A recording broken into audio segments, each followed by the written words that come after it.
Introduction. Are you happy with everything going on in your life right now? Chances are, if you are taking this training, you are looking for some sort of improvement. Maybe you're looking for some breakthrough in your relationship because for whatever reason, you and your partner have hit an impasse. Maybe you're stuck in a job you hate. Maybe you feel that you are not in the best physical shape you're otherwise capable of achieving. Make no mistake, pain is part of the human experience.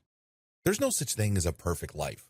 There's no such thing as a life that involves just an unlimited number of rainbows and smiles and lollipops. We live, and believe me, there is always room for improvement. At the very least, most of us are living far below our potential. We know we are capable of so much more. We know that we have the raw ingredients for great success and accomplishment in this life. Still, for whatever reason, often self-inflicted, we fail to live up to our fullest potential. So too many of us live lives of guilt, regret, remorse, anger, resentment, and blame-finding. Please understand that if you want to achieve better things in your life, the only person that can truly hold you back spells his or her name this way: Y-O-U. That's right.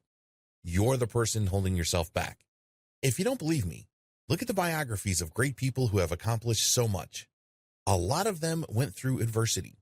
A lot of them had a long line of people telling them that they are too stupid, too poor, too backwards, too ugly, and gave them a million other reasons why they could not succeed. Yet, they are up there, and you're down here. You must understand that it's not where you come from that defines you. It's not your painful childhood trauma, or childhood poverty, or lack of advantages that hold you back. Many people have overcome bone-grinding poverty to die billionaires. A lot of people ended up with great careers, although they faced discouragement their whole life.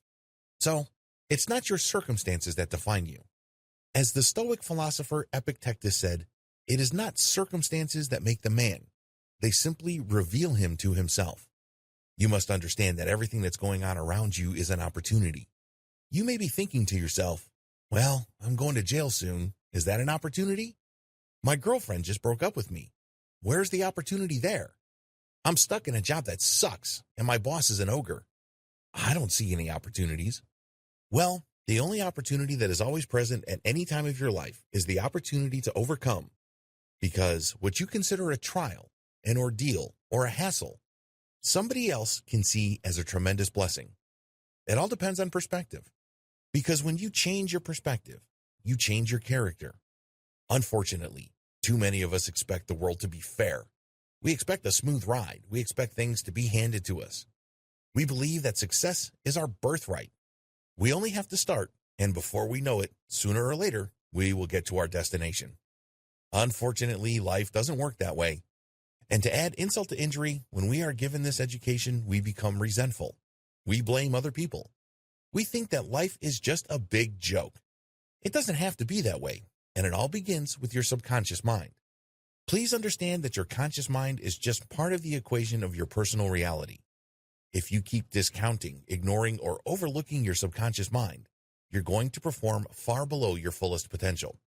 Sure, you may be able to achieve many things, but can you imagine how much more you could have produced with your life if you had tapped into the power of your subconscious mind?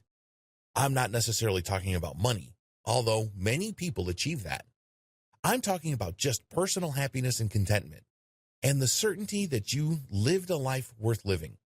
Sadly, most of us fail to do this because we put so much stress on our conscious mind that we wear ourselves out.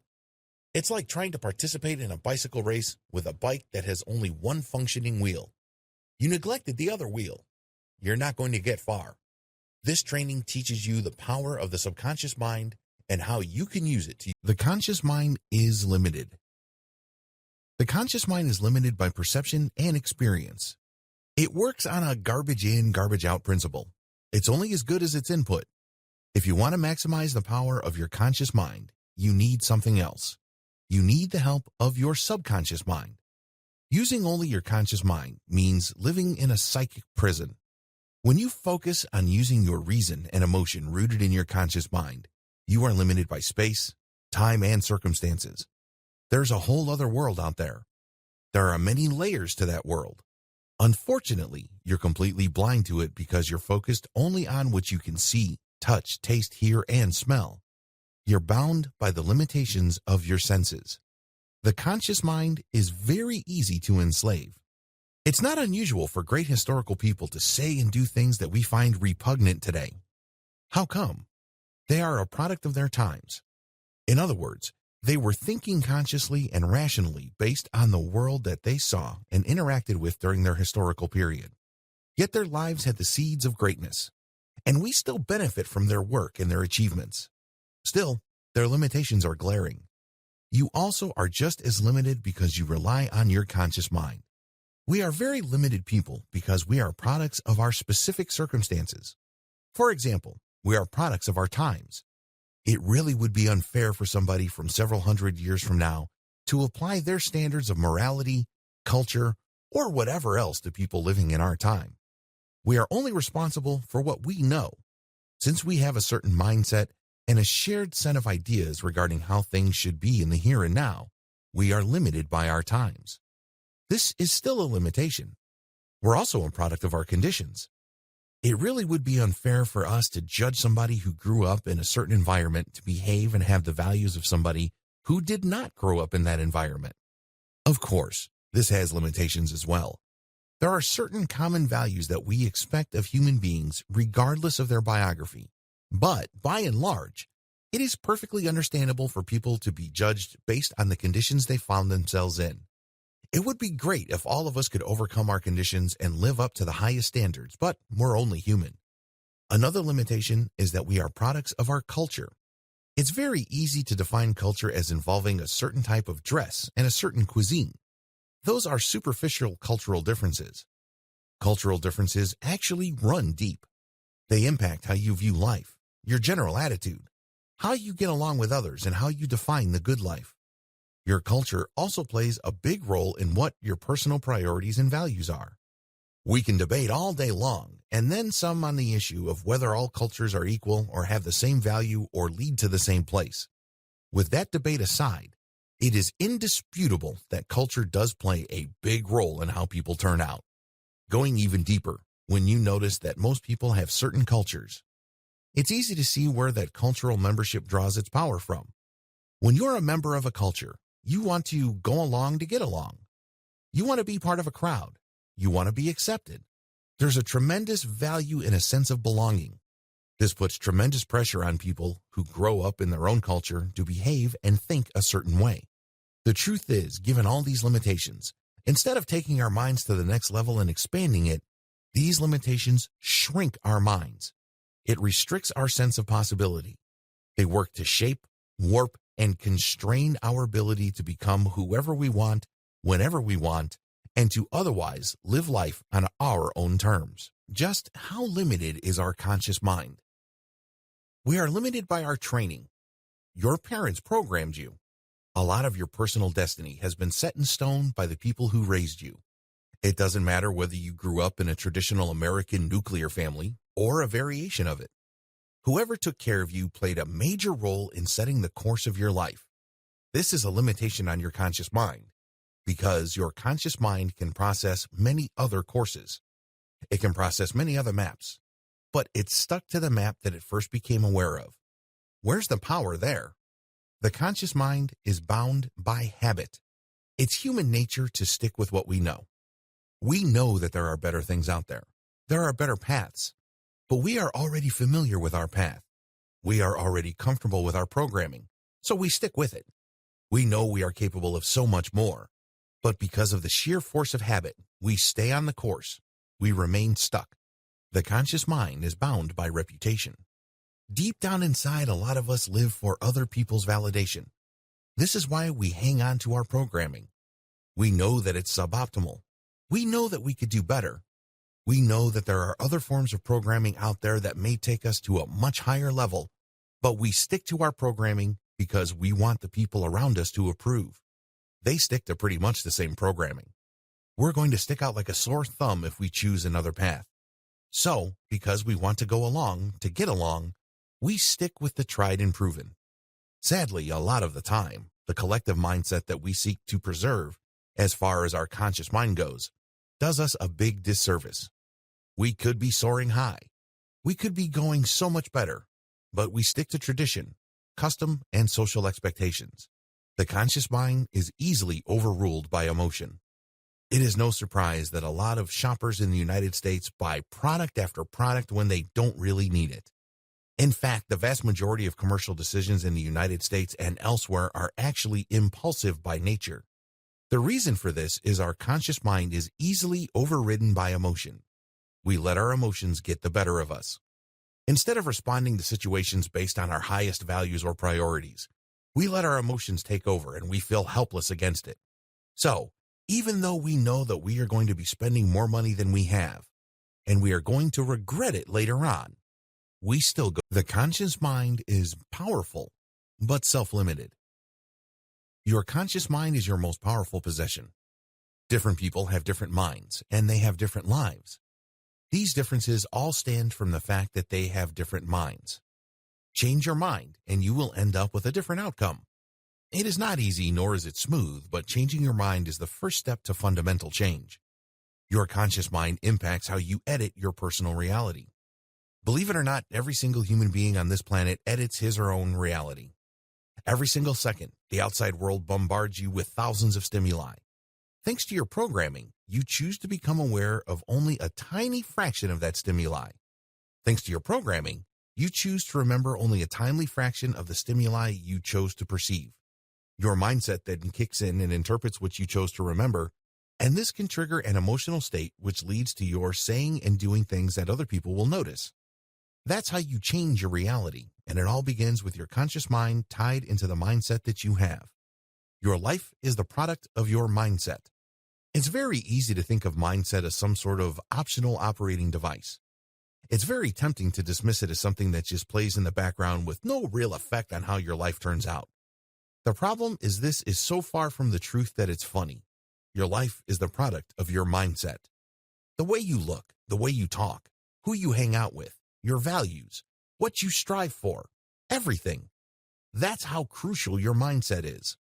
Sadly, too many of us go about our day thinking that mindset doesn't really matter. In fact, a lot of us carry on with the thinking that somehow, some way, mindset is just one empty detail about us, not much different from having a favorite shirt color or preferring a certain haircut. That's too bad, because if you take ownership of your mindset, you would quickly realize that you chose your mindset. It's a choice. It's like choosing between the Apple operating system and the Windows operating system. We all pretty much have roughly the same type of hardware. We have 2 eyes, 1 nose, 1 head, 2 arms, you name it. However, the big difference between people is the mental software they choose to install. That is your mindset, and it is chosen. Going with this central and fundamental fact, nothing ultimately is an accident. It all begins with the mindset you chose. When you choose a certain mindset, you start viewing reality a different way.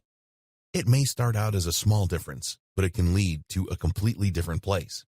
You make totally different decisions. You feel different emotions about different things. Sadly, too many people fail to realize this. They refuse to take ownership of this. Not surprisingly, their mindset often works against them instead of working for them. Instead of taking their lives to the next level and allowing them to live out their lives according to their fullest potential, they live small, defeated, and powerless lives. The worst part to all of this? They chose that existence. Your conscious mind is often enslaved by your mindset. Your conscious mind is very powerful. Think of it like a powerful machine on a factory floor. But your mindset is the software that you install on that machine. Keep this in mind because you can have the most powerful computer on the planet at your disposal and program it to play only video games. Wouldn't that be a waste? Well, guess what? People do it all the time. You have an awesome biochemical computing machine called your mind, and you fill it with junk. Your mindset chooses only to look at the negative, the limited, the depressing, the pathetic, and your reality is the outcome. Is that a good use of that powerful reality bending and editing machine? You decide. I think you know the answer. You often waste the power of your conscious mind. When was the last time you read a novel? When was the last time you analyzed a work of art? When was the last time you thought about your life, and came up with deep insights that change the way you look at certain things that happened in your past, or things that you normally worry about regarding the future? If you're like most people, the answer is once in a while or never. Those activities are part of your conscious mind. Your conscious mind would love to do those because those can help change your life. You can achieve tremendous breakthroughs. By reading novels, you can step into other people's lives. And by doing so, make sense of your own life, because we're not all that different. A lot of the deep, personal, philosophical, psychological, and spiritual issues discussed in the great literature of history resonate to your life, if you only choose to see it. The connection is there, but most people don't want to do that. They'd rather fill their minds with junk. Now I'm talking about Twitter, Facebook timeline, and believe me, Facebook can have a lot of vital information, but the problem is the way we use it. It's like we're filling our minds with intellectual and mental chewing gum. It's garbage in, garbage out. So you have this powerful machine called your conscious mind, and it's stuck in neutral. The more it processes, the more it overheats, and the more stuck you feel. You feel overwhelmed. You feel your conscious mind needs the help of your subconscious mind. If you want to achieve a breakthrough, you have to rediscover your subconscious mind. Everybody has a subconscious mind. It is one of the things that unite all humanity. The problem is most of us are unaware of it, and those who are aware of it often go out of the way to deny it. They're scared of it. They don't want to take responsibility over it, and they struggle. What is the subconscious mind? It is very easy to be aware of the conscious mind because we are aware of its operations. When we make judgment calls, when we make decisions, when we think about somebody, or we're thinking about what to say while we're dealing with other people, our subconscious mind is at work. By the same token, when we are reading something and we try to analyze what we just read, we can see our conscious mind at work. But the subconscious mind is harder to pin down. Here are some of its qualities. Your subconscious mind involves your collective, non-conscious memory. Remember earlier I said that every single second the outside world is bombarding you with thousands of stimuli? Remember that I said that you choose to perceive only a tiny fraction of that, and of that fraction you choose to remember only a smaller fraction? That is willful remembrance or willful memory. But there is a flip side to this. Your subconscious is also picking up stuff, and it's not bound by your conscious mind. It's not bound by its biases, rules, or habits. It's more random. It's like a screenshot. There may be fuzzy details, but it's still a screenshot. This can come in handy.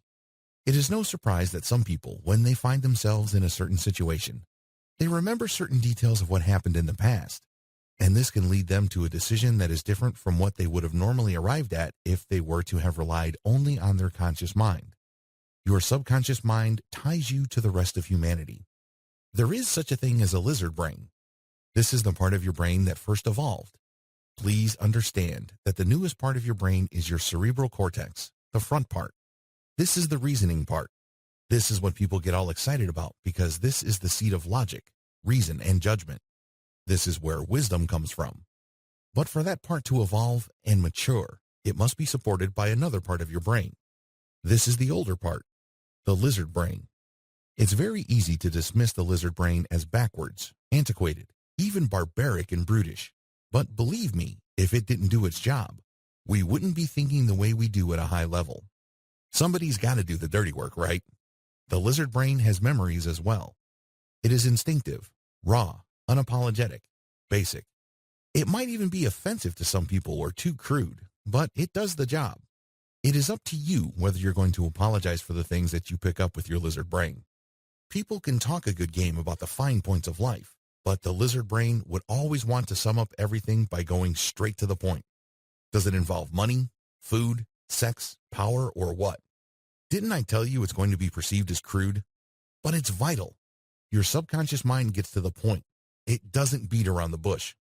Your subconscious mind overrides your emotions. Your subconscious mind can enable you to override your emotions because it understands where your emotions are coming from. It revels in irrationality because it is above and beyond your conscious mind's attempt at rationality. Despite all the chaos, all the confusion, and unnecessary drama, it establishes an order.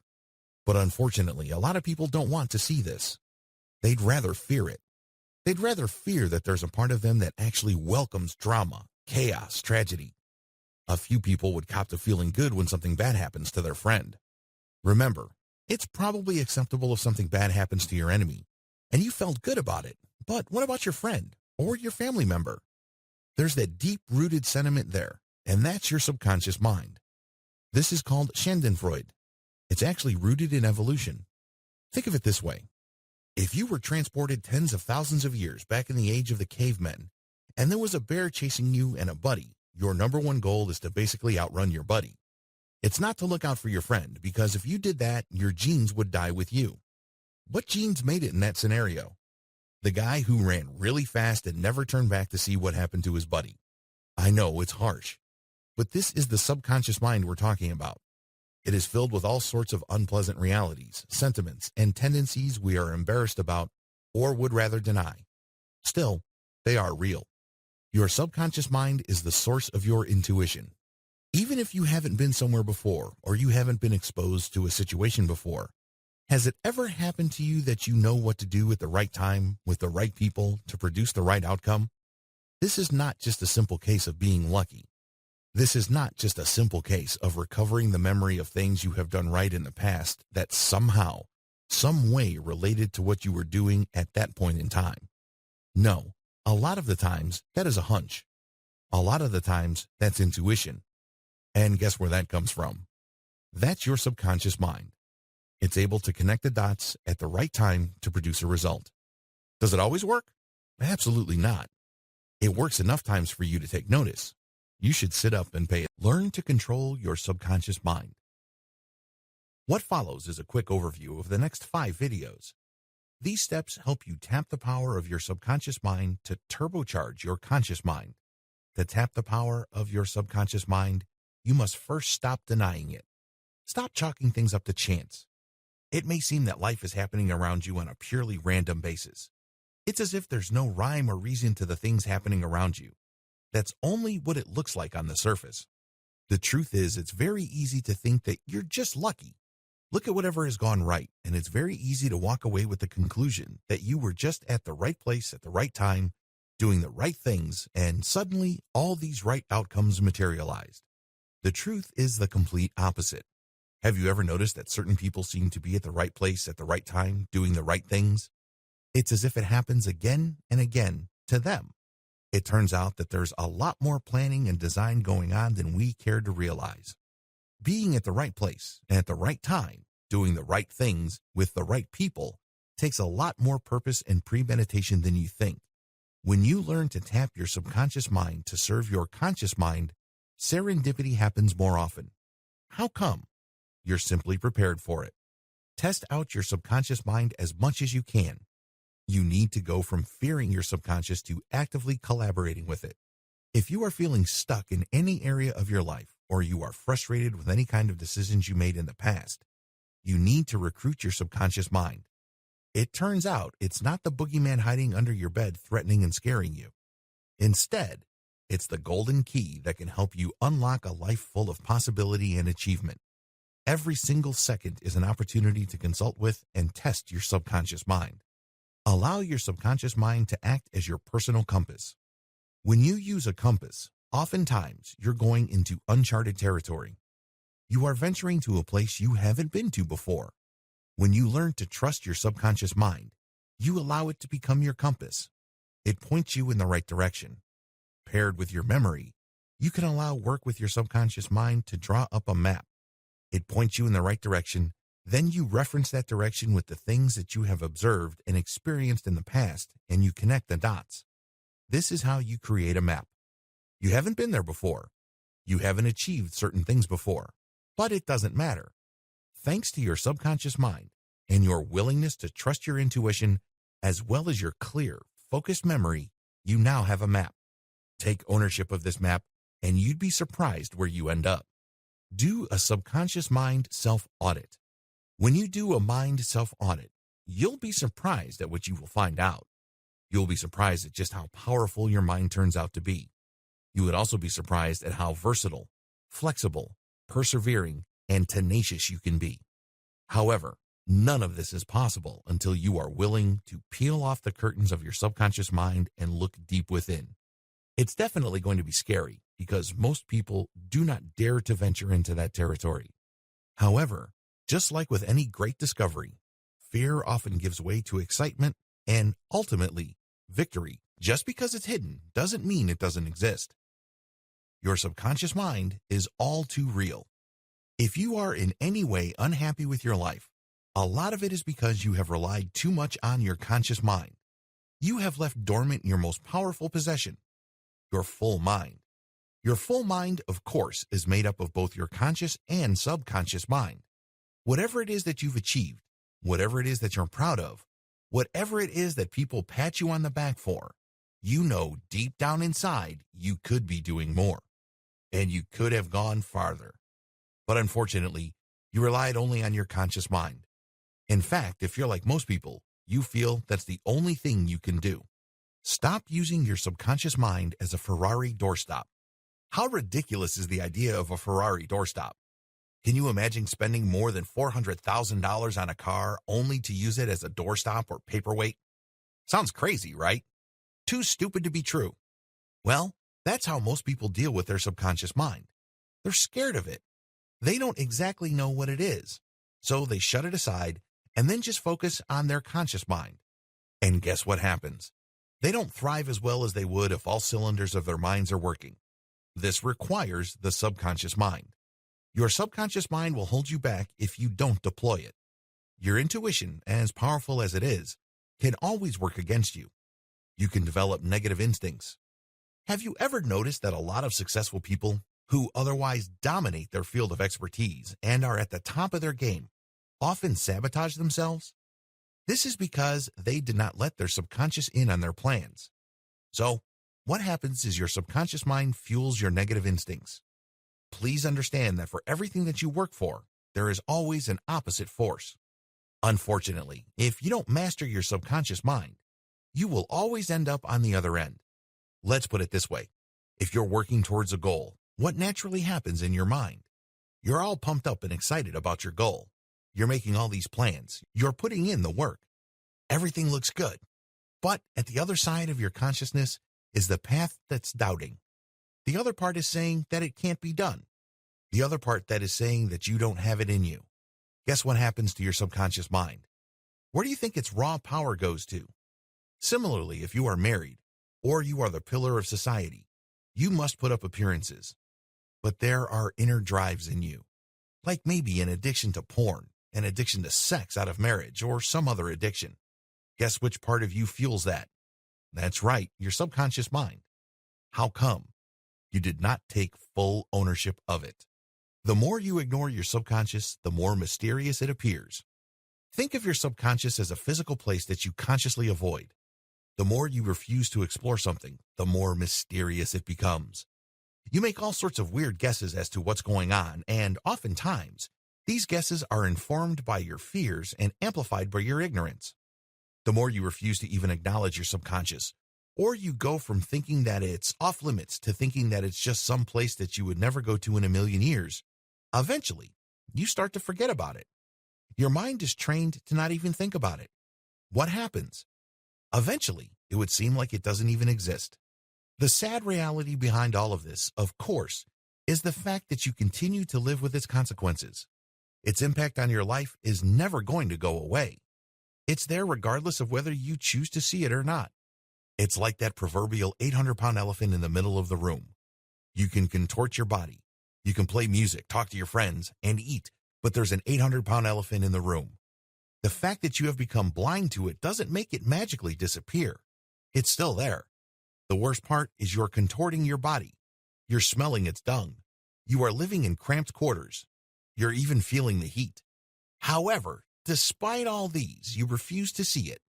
You live with its consequences, and you could infer its existence distant from those consequences, but you choose not to. It remains hidden to you because of your choice. This leads to a sad situation. No wonder you're feeling stuck. No wonder your relationships suck. No wonder you're out of shape. No wonder you have low self-esteem.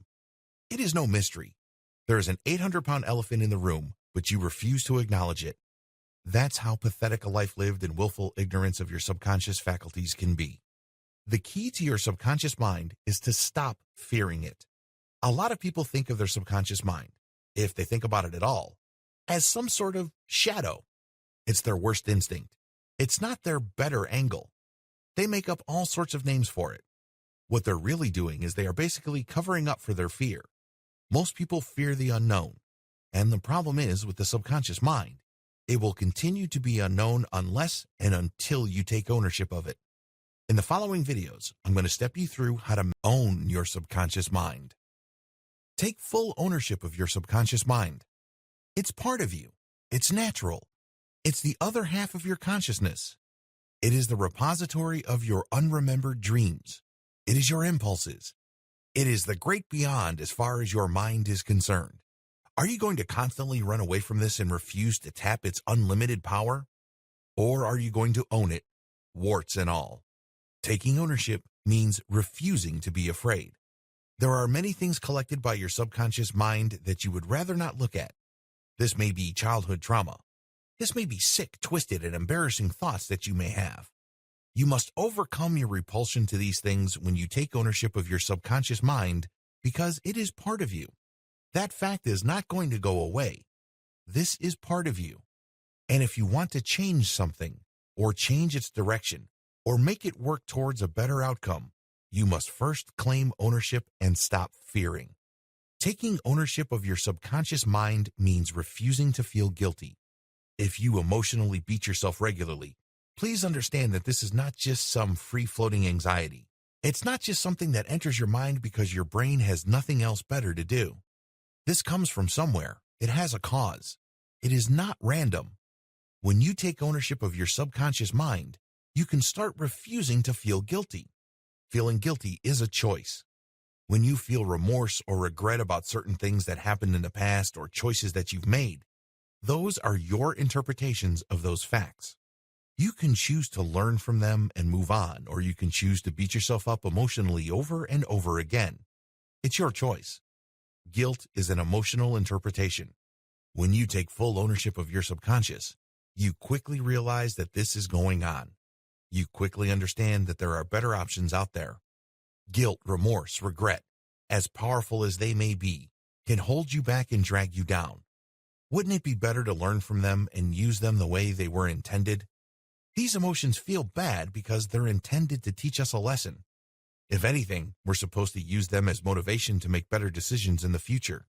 When you take ownership, you allow yourself to do this. You allow yourself to be curious again because now you could look at how you've been coping and try to come up with an alternative.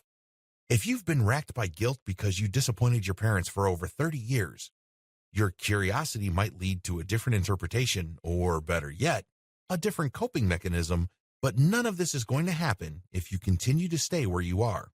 If you continue to refuse to take ownership, you will suffer the same results as before. The bottom line is whatever negative consequences of your actions you're feeling, they arise primarily from your refusal to take ownership of these emotions.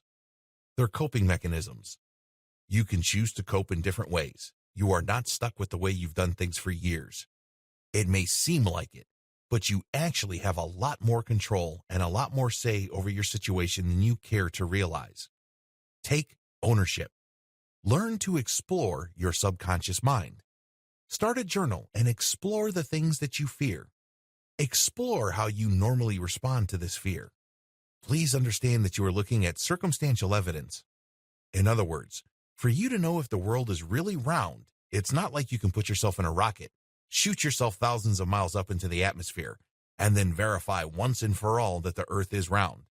The simpler and more practical way to do it is to wait for the next eclipse. When you see the eclipse, then you know exactly that the Earth's shadow is round.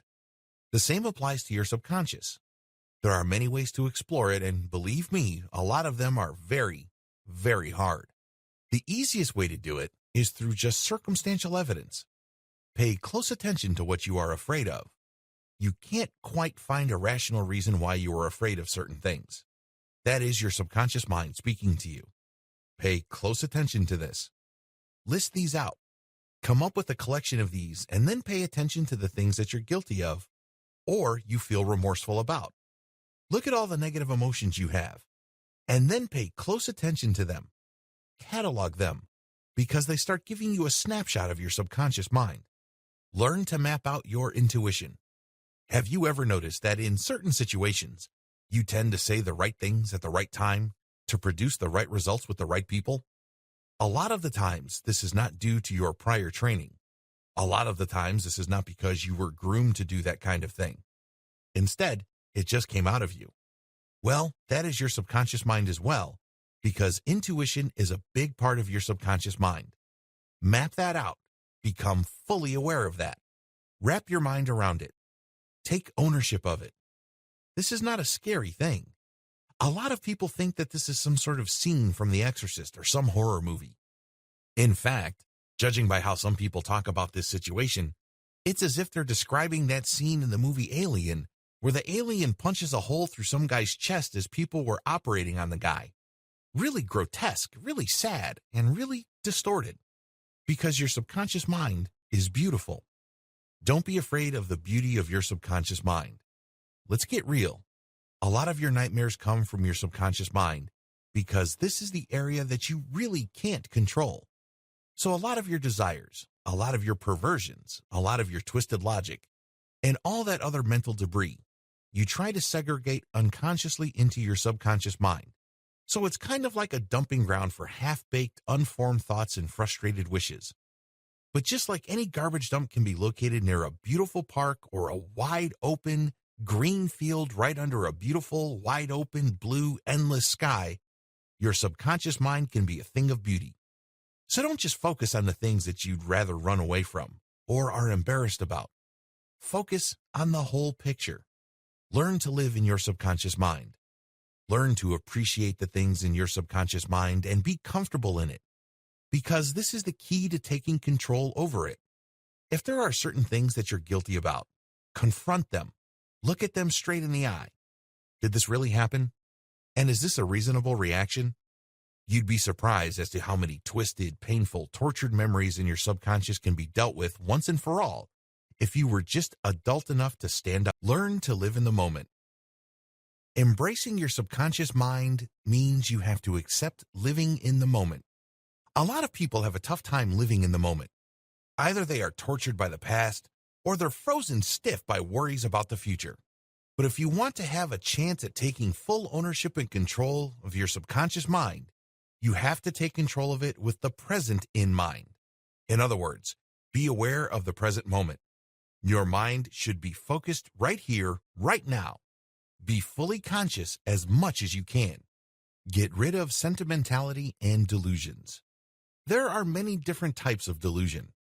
The most delusion is that we think that we should act a certain way or have a certain bearing, because that's what other people around us expect us to do. It's some sort of protocol. It's some sort of unwritten rule that we have to follow. You can't handle your subconscious mind that way because it's deep down in you and it's personal. You have to deal with it in the rawest and most immediate way. It's not going to be pretty. There's going to be a lot of memories there that you have been avoiding. They're probably going to freak you out, but you have to take control of them. You have to take ownership of them. This is no time to put up appearances. This is no time to try to live up to other people's expectations. Forget that. This is you. You're doing it for yourself. Because you know you're capable of so much more. You know you could be so much happier. Get rid of the worst form of delusion, regret. When you regret certain things that have happened and you feel sorry that things have turned out a certain way, what's really happening? Do you ever stop to ask yourself that question? What are you really doing when you're feeling regret? When you feel regret, you're constantly thinking about what should have happened, what you could have done, or what you would have done if things were different. What do these sentiments all have in common? That's right. You keep rehashing and replaying traumatic scenes from the past over and over in your head. That's like suffering a burn when you were a kid and then burning yourself again and again every time you remember that incident. A lot of people who go through regret are thinking, well, when I do that, I'm actually thinking about solutions. I'm thinking about alternatives. I'm thinking about healing. No, you're not. You're only doing this for emotional release. You're going through the motions, but you're not really doing anything tangible to free yourself from the tentacles of this nasty emotion. Do you see the difference? It's like you wanting to change the weather by choosing to chew gum. It doesn't make any sense. There's no connection, and the worst part of our regret is you're actually making things worse because those emotional wounds happened in the past. The past is never going to come back unless you allow yourself to get emotionally worked up about the past so it becomes vivid again. In many cases, it may have started out small or almost insignificant, but as you grew older, you started reading too many things into it, and you started blowing up its emotional impact. The end result? You're more miserable now about it. Stop doing this. Understand what you're doing. You're doing this for emotional release. However, that's not the solution. That's just as worthless as daydreaming. For example, you have a tough time paying rent.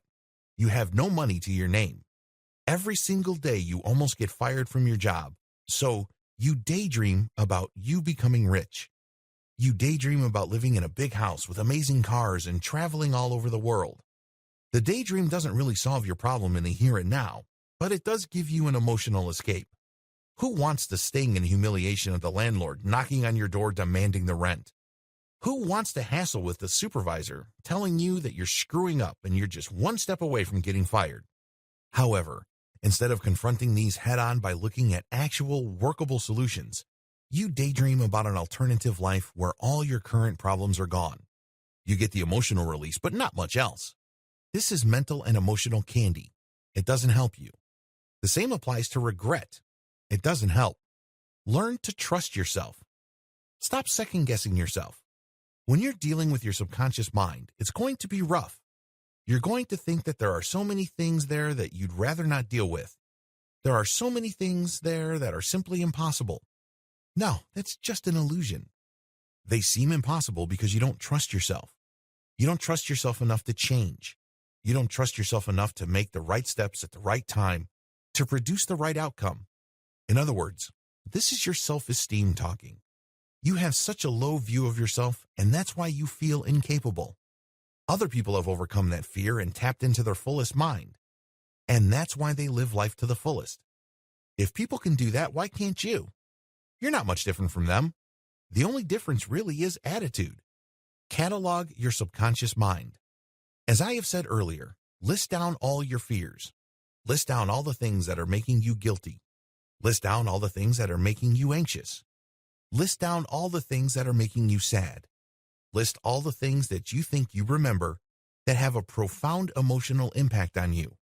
Also list down the crucial turning points in your life that led you to where you are. Now, once you have all this information, you're ready to come up with a circumstantial investigation of your subconscious. Compile a subconscious mind profile. To hunt a fugitive, the FBI starts out with a profile. Your personal fugitive is your subconscious mind. For the longest time, you didn't know what it is. You're afraid of it. And that's why you don't really feel you know it fair enough. But you can come up with a composite. Based on the listings that you did in Video 8, come up circumstantially of who your subconscious mind is, what it's capable of, and what it's currently doing. List down what your subconscious mind is currently doing. List down what your subconscious mind is capable of. Be aware of the disconnect. This is crucial. When you realize that your subconscious mind has been feeding your fears and insecurities, you are using that Ferrari as a paperweight. It's not doing its job. It's supposed to make your life better. It's supposed to make you feel more empowered. It's supposed to give you the tools that you need to live life to the fullest. Instead, it's making it worse. Instead, you're using its power to fuel the things that are dragging you down, holding you back and making you feel small, weak, powerless, ugly, repulsive, unemployable, pathetic, and sad. Is this what you want? This is not what most people want. But the problem is, you can say, this is not what I want. In fact, you can say it until you're blue in the face.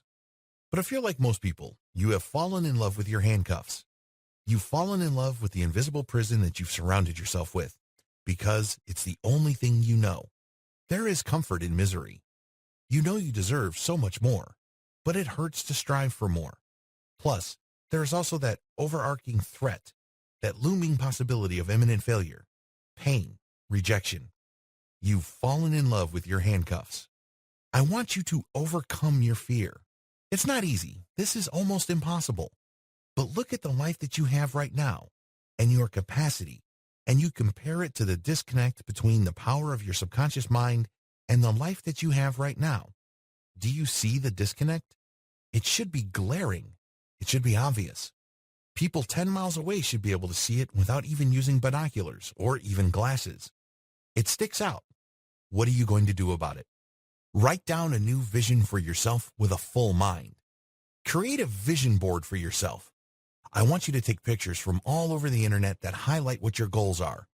If you are living life with a full mind, this is made up of your conscious and subconscious mind. I want you to create different categories in that vision board: health, relationships, mindset, finances, career, spirituality. And under each, come up with pictures from all over the internet of the ideal that you want for yourself. Unleash your subconscious mind with these techniques. Constantly play the mental movie of your life that you consciously chose. Believe it or not, we already play mental movies in our heads. We play mental movies when we're planning. We play mental movies when we're looking forward to something. In fact, when you were a kid, you probably played mental movies all the time. Do you remember in the middle of summer thinking about Christmas? When you thought about Christmas when you were a little kid, what kind of images came to mind? A movie came to mind. You start thinking about unwrapping that toy that you've always wanted. You imagine yourself marveling at the Christmas tree with all those neatly wrapped gifts at the foot of the tree. It's that anticipation for Christmas, along with the freshly cooked meals and the smiles on everybody's faces, as well as the warm hugs of family and friends that you haven't seen in a long time. That's what made Christmas so special, and it's all in vivid display in the mental movie that we played to ourselves when we were kids. You already know how to do this. What I'm asking you is to recapture that ability. If you still don't get me, here's a negative example. Have you ever worried yourself sick? Have you ever been gripped with so much anxiety about something going horribly wrong? Chances are you were playing a mental movie in your head. Maybe you were thinking that your boss will find out about what you did at work and you will find yourself out on the streets without a job. Perhaps you were worried about missing the rent payment, and you are gripped by the fear of being put out by your landlord and becoming homeless and living out of your car. People already do this, but they often do it in the context of fear or regret. The good news is we don't have to keep playing that kind of mental movie. We only need to switch the direction of that mental movie viewing skill that we already have to something more positive. Focus on your plans. Focus on your subconscious mind working for you. Think of concrete examples of this, like getting a better job, getting promoted, going back to school and doing well, and pair this with real actions. Don't just delude yourself that somehow, some way, I'm going to go back to school and I will learn the skills that I need to take my life to the next level. That's not going to work.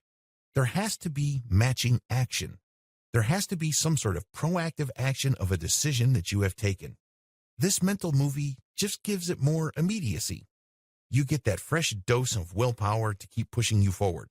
After all, when you make any kind of plan, there will always be opposition. There will always be an unforeseen event. As the old saying goes, life is what happens when you're making other plans. Your plans may seem crystal clear to you. Everything might fit neatly, but by the time you actually take action on them, things turned out to be a bit more complicated than you had hoped. That's how life works. Life is full of curveballs. You're going to have to roll with the blows. Learning how to play your mental pictures the right way works wonders in rolling with the blows and making you more versatile and flexible as a person. Write down the ideal life for yourself based on your vision board. Do you have the images? Now, write down a summary of that. Write down a script of that. Read it again and again until you can memorize it. Does it make sense to you? Does it strike deep? Is it true? Does it strike to the core of who you are? Does it speak of your character?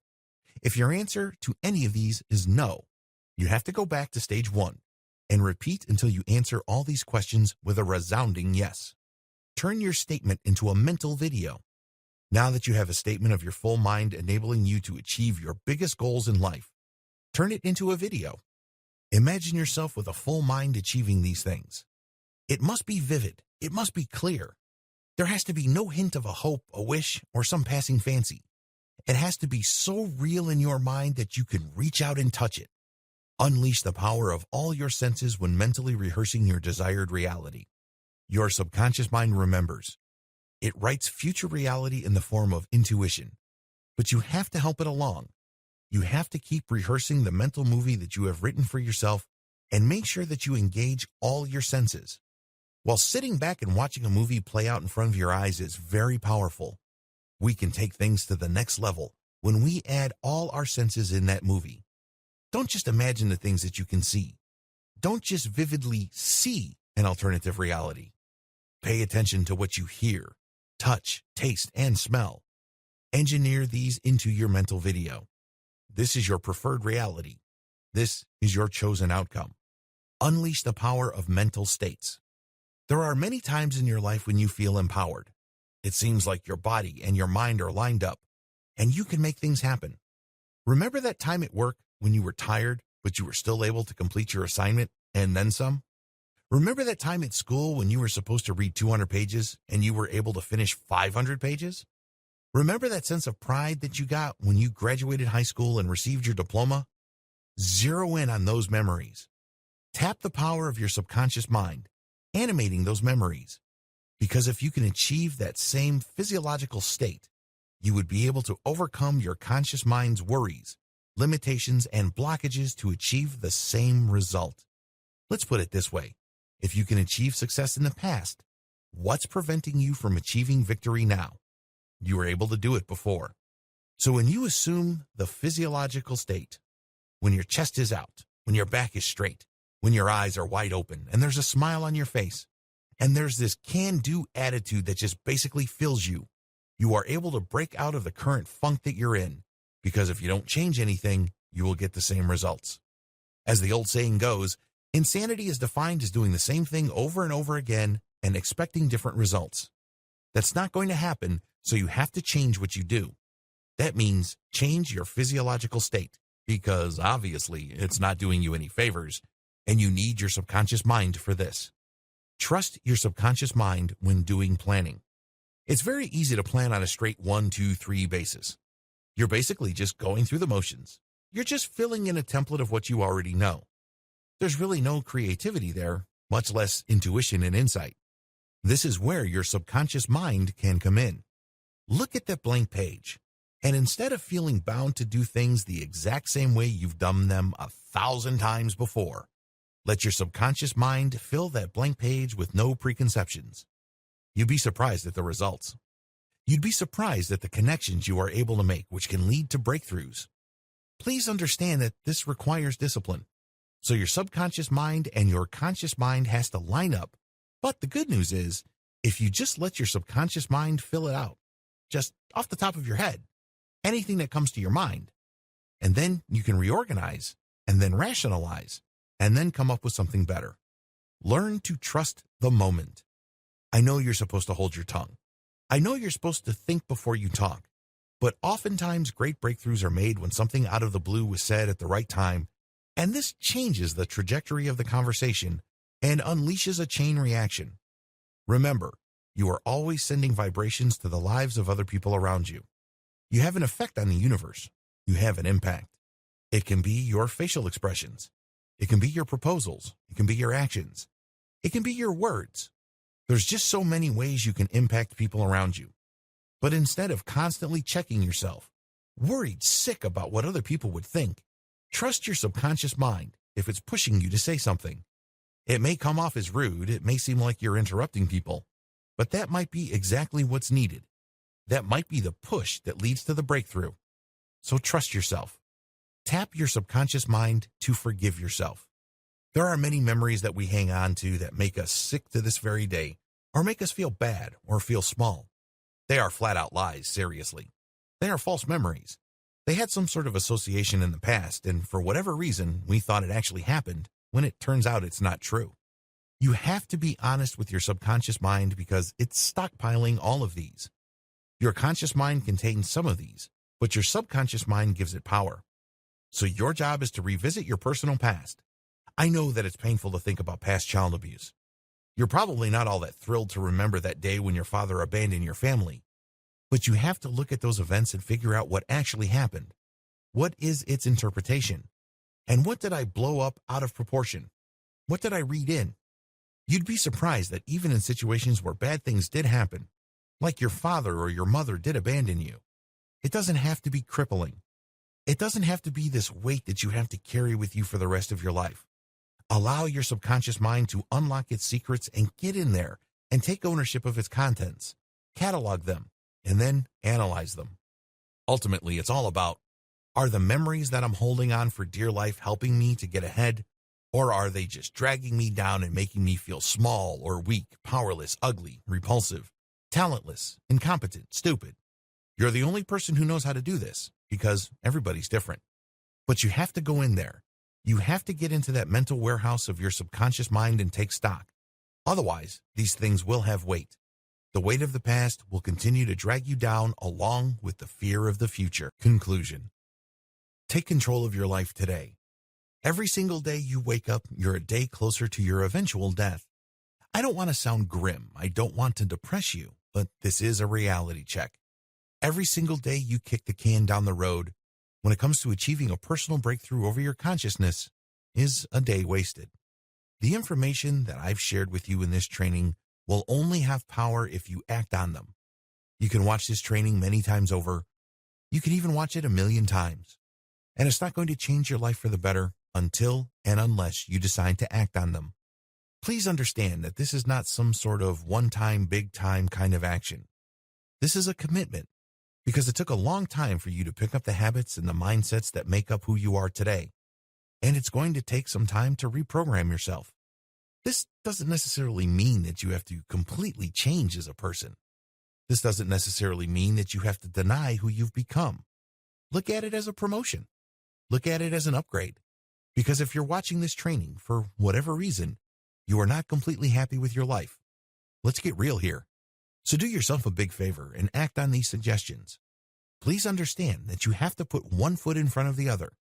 Take it day by day, but eventually you will get there. Your number one weapon? Honesty.